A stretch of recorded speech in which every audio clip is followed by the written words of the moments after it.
What's that one big fear that you have in your life? That one thing that's been lingering over you that feels like it's going to creep up over you and it's going to smack you and it's going to just give you a big bite and take you out. And it's something that's been lingering and you feel like, I want to remove this.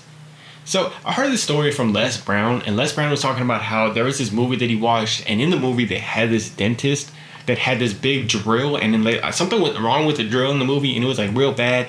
Everything went crazy, and after he watched that movie, his whole freaking popcorn went flying and everything, and he had this abnormal fear of drills. So for the next 5 years, he didn't go to the dentist. But every time that he would call the dentist, they would ask him like, hey, like, we need you to come in. And he would get fake names. He would do all this stuff. That's how bad that his fear was. So what he had to do is put himself into the worst possible imagination, like the worst possible scenario with this. Like, what could be the worst thing that could happen? He could go in there, the drill could go wrong, everything could mess up his mouth, everything's going to go crazy. And that's the worst case scenario. And he said that once he was able to do that and put himself into that scenario, it wasn't as bad anymore. Like, it was just like, hey, like, that could go wrong. That would be really bad, but I'll be okay. And how often do we have these fears that we have that we could simply take the power away from if we just put ourselves into the situation in our minds? Like, we just think about the situation, think about the worst case scenario, and realize it's not actually that bad, man. So what's one fear that you have right now that you place yourself into? But not only that, I want also placing God into it with us, man. I think that's one of the best things that we could possibly ever freaking do. What I mean by this is realizing that even in the worst case scenarios, we are still going to have God. Because I'll have even the times where I'll think about, I could be driving on the road, I could get into an accident, I could lose my arms, my legs, I could look freaking terrible. Like, how would I be able to get through that?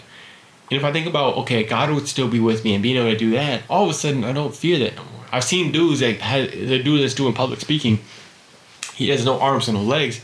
He still has the joy of the Lord. He's still happy. He's still a joyous person. And that's the best thing ever, man, because it takes the fear away from us. Now, that is an extreme case, but there's also, like, let's say for social situations, sometimes we get anxious and we get stressed. And I myself do that too. And it's like, okay, if we go to this place, what's the worst that can happen, man? Everybody hates you. Everybody hates you. You say the stupidest thing, or you offend somebody, or I don't know. What's the worst case that can happen? And you get kicked out. They never want to see you again. Like, you get exiled. You get kicked out of the tribe, just like in the olden times. Would that be so bad? I don't freaking think so. I don't think it would be that bad. Like, it's not going to be as bad as we think it is. And if we can put ourselves into the situation and realize, like, hey, it's really not that bad, then we can take the fear away from that. So if we were able to take the fear away, I think the greatest thing ever is that all of a sudden we start living in faith and not just that fear. That's what I'm so excited about, because once you start living in that faith over fear, all of a sudden you live boldly because, you know, so what? I'm going to be my best. I'm going to go up and I'm going to show up and be my best. You take the pressure off yourself and you're able to go out there and just have fun. Of course, you want to do as best you possibly can, but you're able to just have fun, man. It's like a basketball player going onto the court, like Steph Curry, man. He goes into there knowing if he misses freaking 10 shots, he's going to be okay. It's not the end of the world. So he can just keep shooting. That actually ends up helping him get into a rhythm, get into a flow. And I think that goes for any single thing that you're trying to do right now.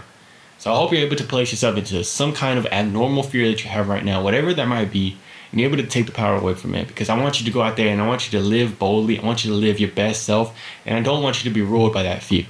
So just ask yourself, are you being ruled by fear today, or are you being ruled by faith today? I hope you're being ruled by faith today. I love you guys. Hope you're having an amazing day. Peace.